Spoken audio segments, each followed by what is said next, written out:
Hello world, welcome to Gameside Chat, and today I have a different guest. He's not actually from England. Yeah, so he's from Canada, and it's Alex Scherger.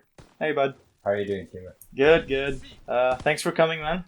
It's good to diversify my channel as much as I can. Yeah, great. Thanks for having me. I want to give a little shout out. I was listening to your episode with Matthew Fenton, and I plan on listening to all of them. But that's the only one I've gotten through fully so far. You had this very hilarious moment. It's about 9 minutes in. I think everyone should go check it out. Where he's talking about using role models for play and execution, and he mentioned Seb Waters, and then you said you didn't know who Seb is. and then you said, oh yeah, I should try to meet more people, but I'm gonna die. Something like that, because you're playing the video game and you meant the video game. Yeah. It sounded very, very nihilistic, very bleak. So I just thought that was too funny. Yeah, man. To be fair, I don't know anybody in the sport, and I should try and know a bit more, but, you can't know everyone, right? Yeah, but...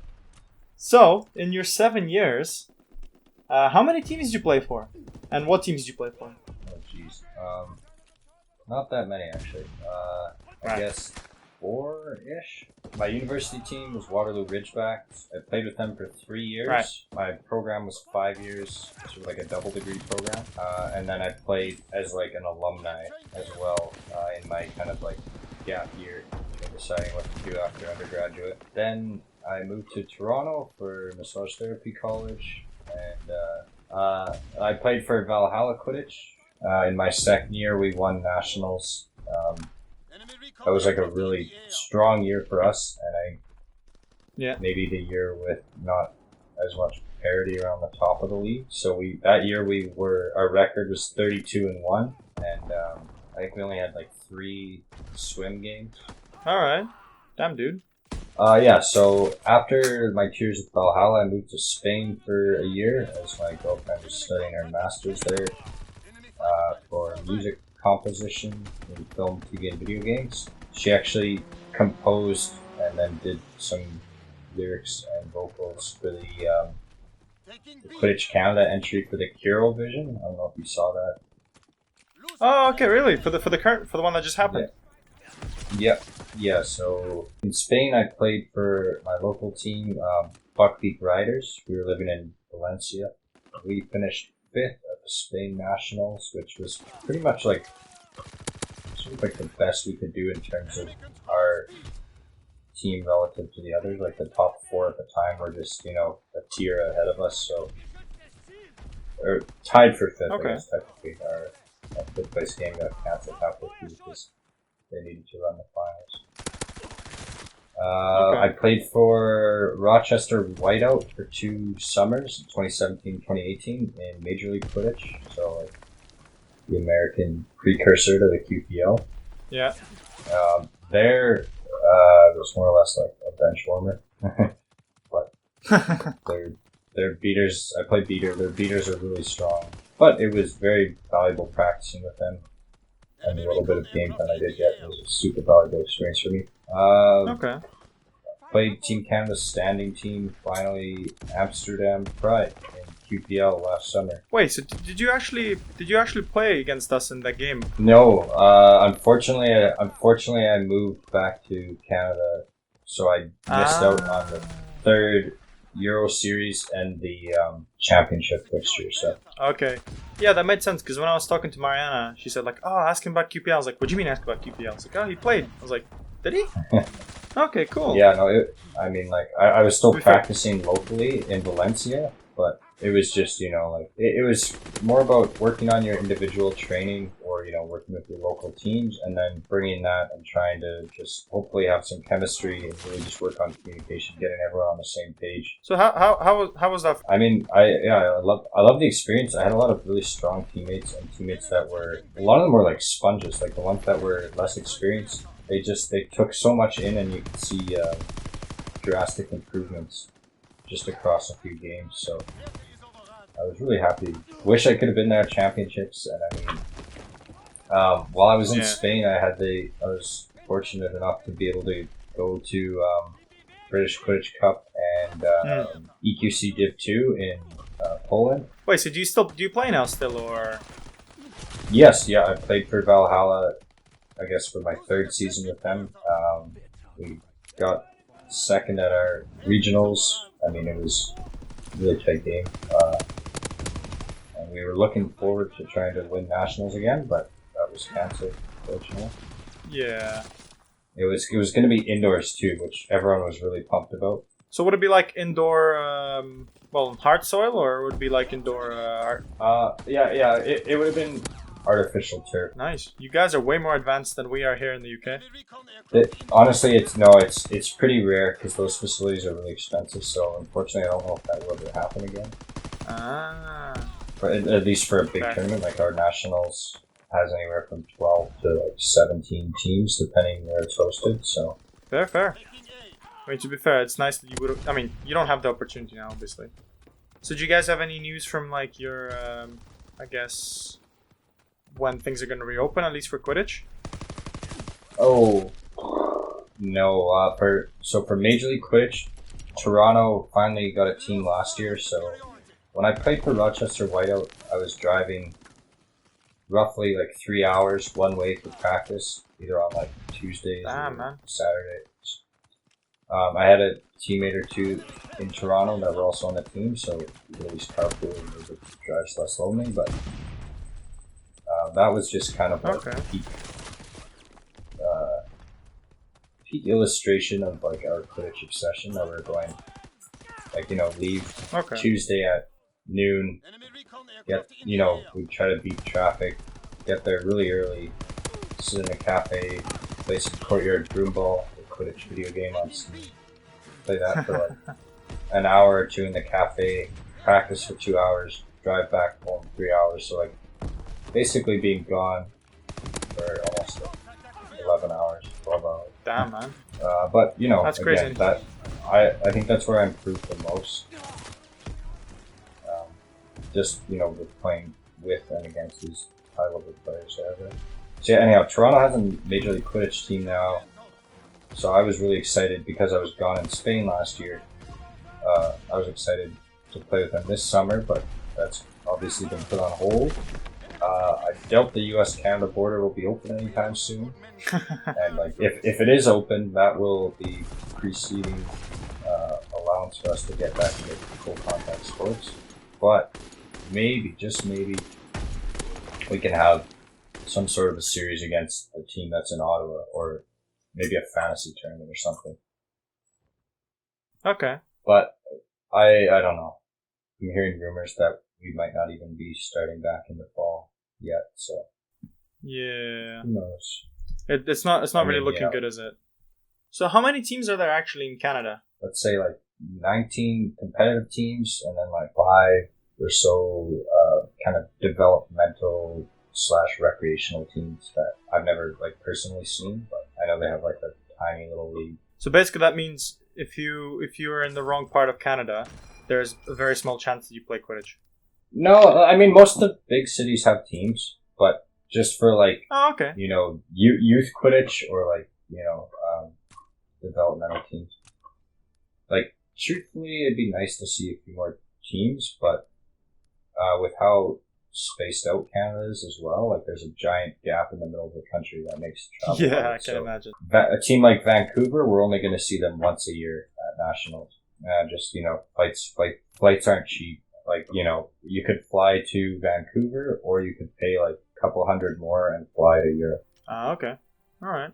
Like, it's easier for us to go to nearby U.S. cities to play versus going across Canada to play. So. Oh, damn. Wow. Didn't realize it'd be that bad. Right. So you said you also played in Spain, yeah? So how's the situation there? How's it? I mean, how many teams are there? Like, how's the level of Quidditch there? When I was playing there, their nationals had 11 teams. I think there was about 14 or 15 teams total in the country, but some, due to just roster reasons, couldn't play at the nationals. General level, I would say overall, is not as competitive as UK or Canada. I did play a Merc tournament in the UK as well, Cottonopolis, so I have actually played there. Okay. Shout out to the Merc gang.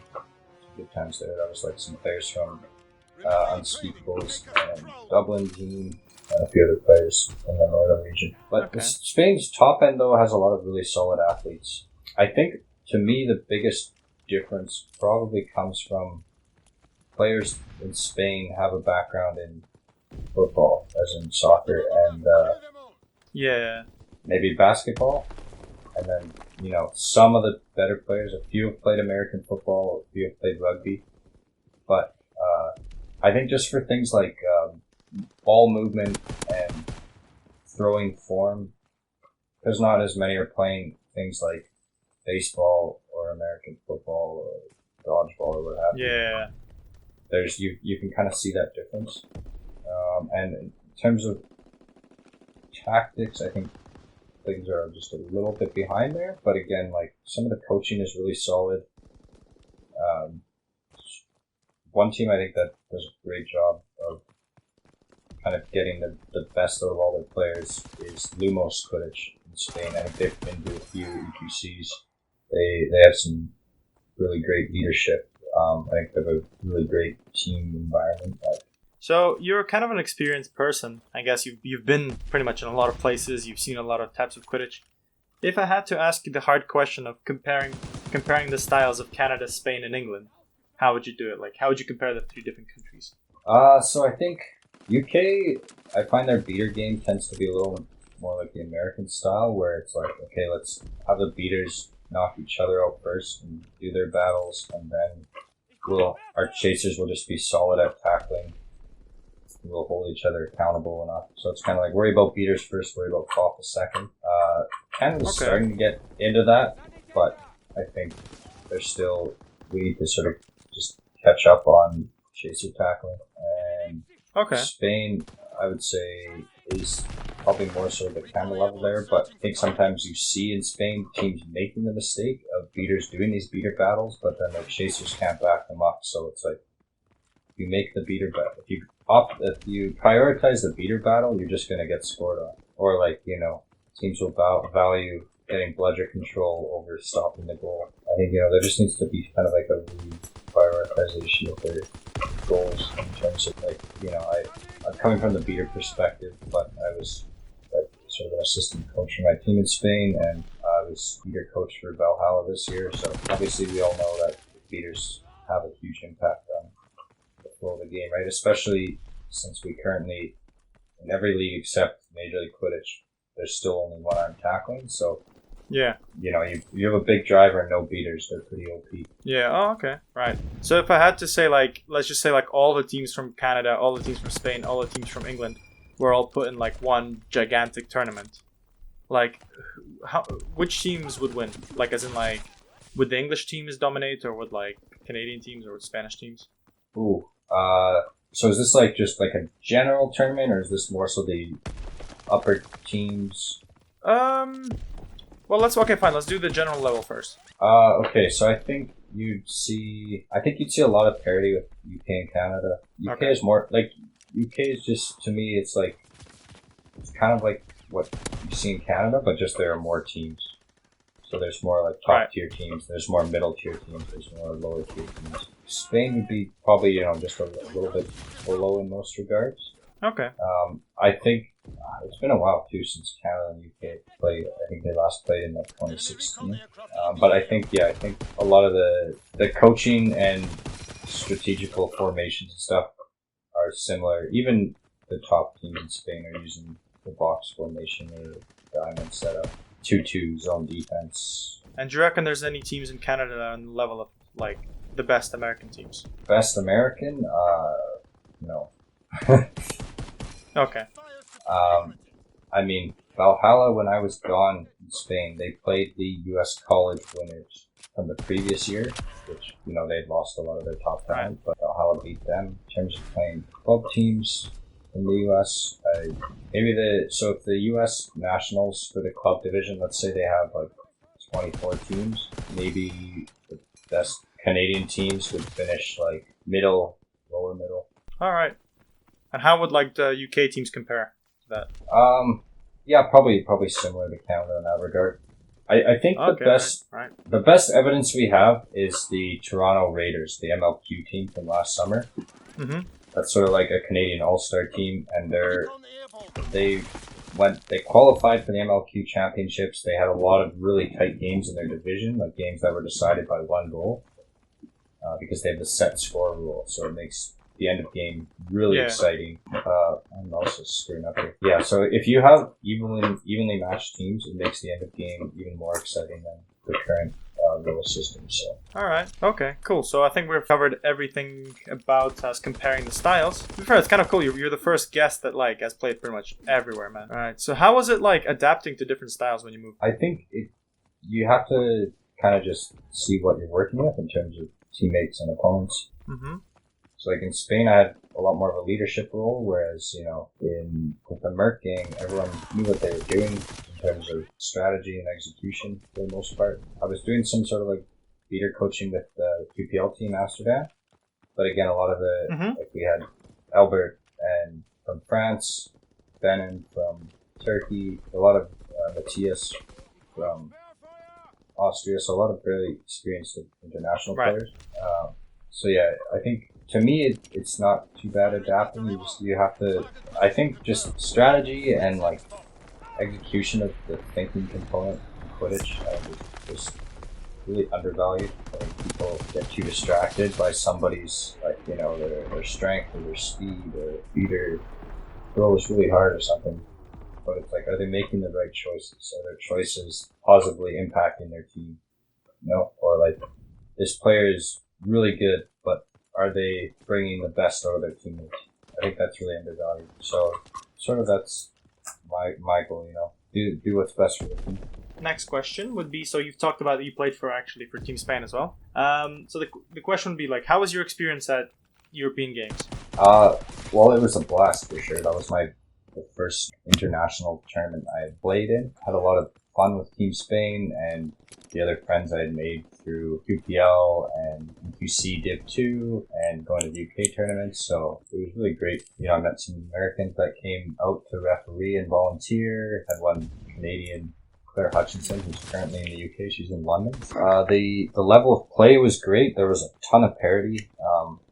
There was sort of an upper and lower division clearly, but maybe somewhat of a middle tier as well. But yeah, a lot of great games, and even games, you'd see some great upsets like Norway upsetting France. So what year was this actually? This was 2019, last summer, EG in Bamberg, Germany. I actually, to kind of get hyped for this interview, I rewatched UK-Germany bronze game last night. So yeah, that was an exciting game. I definitely, it wasn't the highest scoring game, but some solid defense, great beating. I'll just shout out some of the UK players I was really impressed with. Seb Waters, who Matt Fenton was talking about, played solid. Now I know who that is. Tom Stevens, and Tom Stevens was LPC when I was repping. I'm not sure if they're still playing or not. And Geneva Chambers, all solid play from them. Can you say Mike Orridge? He's just a kid, and he's out there matching the top leaders. Okay. Nice. So would you do it again? Oh, 100%. I'll play Quidditch until I can't. So obviously you've participated in many tournaments over the years.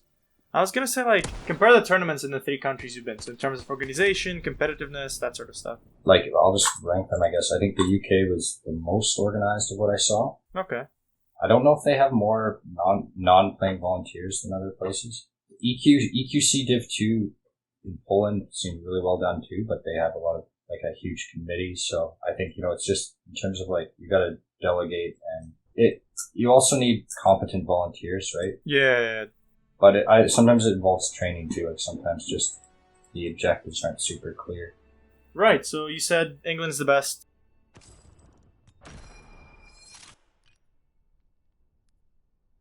The smaller local tournaments have a pretty similar execution, and the larger ones in Canada usually are done really well because they're done by Quidditch Canada, who have very experienced volunteers and directors and such. The resources are there, especially in Canada, and what I've seen in the UK, for people to, how to properly field manage, what to focus on during videography, the commentary, and people just don't look at the resources. So. Or they don't know where to find them, and maybe that falls on their captains or their exec not passing the message on. So that's my soapbox about that. When I played, like, Major League Quidditch is kind of different because it's usually just 2 teams in a series or 3 teams in a super series.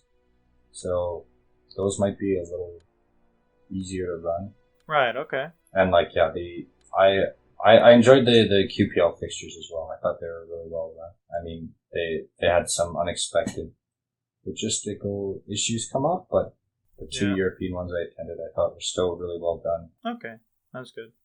Right, so how's it like? So we know how the league style is here and how like the season goes, but how does it go in Canada and how does it go in Spain? Like how?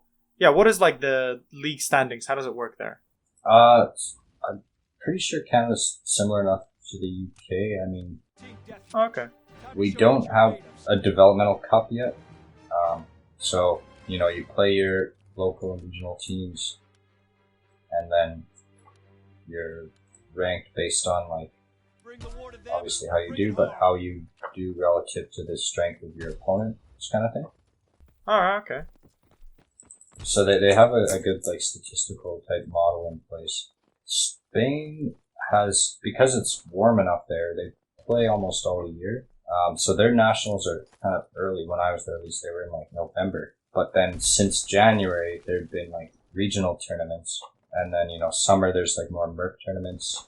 So when there's fewer teams, I think your sample size is smaller. It's maybe hard to get a great representation. I don't think any of the system is perfect yet, but fair. I mean, to be fair, as Quidditch picks up and more teams form, it'll be easier to form like divisions and stuff. Yeah. So the UK, are they leaning towards doing college community split, or are they going to go more for like a skill split? Okay, so I'm not sure how it's finalized yet, because I think they're leaning towards more like a proper split. But again, I need to actually double check on that. Perfect. What is your opinion on splitting the division in terms of uni and community like that? Yeah, that was a nice segue. Yeah, perfect. Pre-read your questions. What is my thought on that? Yes. Yeah, if you have the teams to do it like the US does, great. And just to use the US as an example, they still have like local tournaments where you're getting, cross play between teams. So like the better college teams get a chance to play these community teams. That way they're not just beating up on their college. Yeah. It's just Canada's too small. There's not enough community teams, and the top college team in Canada could win all of Canada right now. It's overall good, but I think a better system for Canada or maybe UK is like some sort of skill split. But the fallacy there is that there could be a really great college team one year, and then they have a bunch of seniors graduate. Yeah. And now they're not as good, but even though they've like qualified for the upper division, now they're going to get their butts kicked. But I mean, I guess that happens. Yeah, and then if they get relegated, then like they get the best players, and then it's like, oh shit, well, we're kind of screwed. Okay, that is definitely true. Yeah, I mean, you still have your like normal league play or whatever to kind of determine seeding. So, what do you think about it? I mean, it's a hard one for me. Like personally, like before I started this thing, I was like, well, this is stupid. Why would you want to split people? Like you'd just be limiting. But like the more I talk to people, the more I realize that like, damn, like both sides have merit. And personally, like I do like the idea of divisional in terms of like if you've done well one season, you deserve to be in the higher league. And then if you obviously do poorly, you drop down. And maybe like if for example you get unlucky in terms of like oh I am team A and I have like the best players to ever play, but like they're all in third year, and next year they'll graduate, move away, and then as a team you could be like, right, we lost all our good players. Can we drop down? And that means like one of the teams from below that stayed and that's available, they'd be like, oh okay, so we take their place now. Yeah, because we're at the stage and like we're not like the Premier League. We're not like we're not going to be losing any money because we're in the lower division. So it's like it should be a very easy transition from like one from one division to another. I don't know. It's a point of big debate in here, and I think it's as long as it's like good constructive debate, that's fine. That's important. I think that's why I kind of started this. Like, it's important to have like other people's voices, and that's why it's cool that I have like you come on, and then like a bunch of people from uni, because it's important to have like to listen to everyone's opinions. And if you listen to everyone's opinions and make a decision, it most likely is a well-informed decision, Yeah, that's right. Right, so I think I have the last question. I have the last question. So, obviously, you've played for 7 years. You've pretty much played in a lot of countries at this rate. Like most people will ever play. So, what is your advice for like new beaters? Talking to an experienced player, that ask them. I think most people are kind of willing to help in terms of growing the sport. And I mean, if they say no, then the next person will probably say yes. But I think, trying to find out what you can do to best serve your team. If you can find someone that you think you play similar to, see what they're doing better, or like in a situation, what decisions are they making and what's that outcome, And I think trying to improve on the gaps in your game. Yeah. Like everyone has kind of like a play style, but it's Quidditch is a chess match. So if you can, if you're a beater, let's say that's a bishop, what if you can be a bishop and a knight too, right? Like, yeah. If you're great at throwing, but you're not good at tackling, like why not have both? Yeah. Find someone that can help you with that. I guess the final thing is just work with your partner and work with your chasers. Yeah, right? definitely. Like, too often there's a huge, weaker teams and even some top teams. There's a disconnect between the chasers and leaders. So 2 versus 1 is gonna usually be stronger than splitting up 1-on-1. Yeah, again, it depends on your skills, and this is just generally speaking. Okay, good advice. I like that. Right, so I think that concludes all the questions I have. Do you have any, any pieces of conversation you want to strike up, or like any, oh shit, I'm gonna get attacked, or any like questions for me, or? I just want to give a shout out to Europe, and I mean the UK is doing this as well, for all their like opportunities to play. Like I know, the travel's much more feasible and not as costly there. Like there's so many Merc tournaments here in North America. We have some more like fantasy tournaments where you do the draft and stuff, but there's not a lot of opportunities to play if your team isn't going to something. And there's policies in place that kind of you're sort of stuck on the roster that you're on. Maybe you're allowed 1 transfer per season. How long is like a car ride between 2 cities, like 2 big cities? So like say Toronto to Ottawa is 4 hours. Toronto to Montreal is like 5 to 7 depending on traffic. Yeah, that'd be like our trip to Edinburgh, which everyone like gets annoyed by. Put off by long drives, but like Toronto to Vancouver is a 4-hour flight, right? And it's costly and stuff. So again, the East and the West Canadian teams, they never see each other until nationals. Yeah, and fair. Unfortunately, the East teams haven't been showing up to the West nationals as much as they should be. So that's also another issue. But well, that's one of the reasons I think like Quidditch in Russia will never take off. Is like you like the closest city from where I'm from. It's like 12-hour car ride. So basically, if I want to get to Moscow, which is the next like big city, like big city, it's like almost a day by car. It's crazy. So. Oh, another piece of advice is that if you can go to, play outside of your country, like obviously not everyone's going to make the national team, but if you can go to a fantasy tournament in Italy or a Merc tournament in Turkey or whatever, definitely go do it. It's a great way to learn and just a great way to meet people and experience. I was counting last night with my girlfriend, and now I've played in 7 different countries, mostly from like QPL, and then like playing in Germany from Spain and stuff. Yeah. So man, it's still cool. I think I've played. I've only played in 2, so like Italy for the World Cup and England. Who did you play with in Italy? South Korea. Oh, okay, nice.